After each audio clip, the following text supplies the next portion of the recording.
Sheikh Abu Isa Namatullah is one of the most popular scholars in the UK and is globally known simply as AE.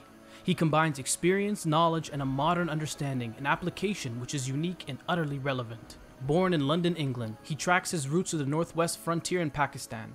He studied both pharmacy at the University of Manchester and then anthropology, and then later studied Arabic, Islamic law, and the Quran with its memorization from scholars in a diverse array of locations in the East and West. His time spent with many different teachers has led to a real variety of experiences and depth in the Islamic sciences which are so famously expressed in Sheikh AE's multi-dimensional da'wah and teachings. As a senior instructor at Al-Maghrib Institute, Sheikh Abu Isa Namatullah has taught thousands of students and previously served as the resident scholar of Cheadle Masjid in South Manchester, yet still continues to teach fiqh weekly there as part of an online on-site initiative known as Logical Progression. He was the previous resident scholar of the First Ethical Charitable Trust in Bolton and was the original founder of Prophetic Guidance, and still remains as the main teacher presenting classes and events such as the famous Last Testament play. His popular commentary to the classical book Al-Adab al-Mufrad is still aired today on Islamic TV channels across the world, and he is also the vice chair of the Al-Qalam Sharia panel,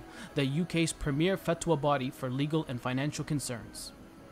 And at this moment, in the so-called Western civilization states, they are leading the race of anti-Semitism, Islamophobia, anti-black racism. The whole system of fairness and love for one another based upon humanity is falling down.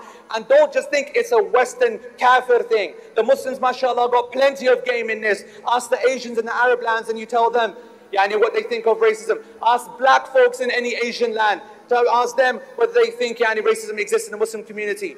Muslims will always follow the wider trends, even when it's against what Allah and His Messenger want. So it's not just criticism of the West, it is criticism of everything that we think is civilized, which is against the deen of Allah.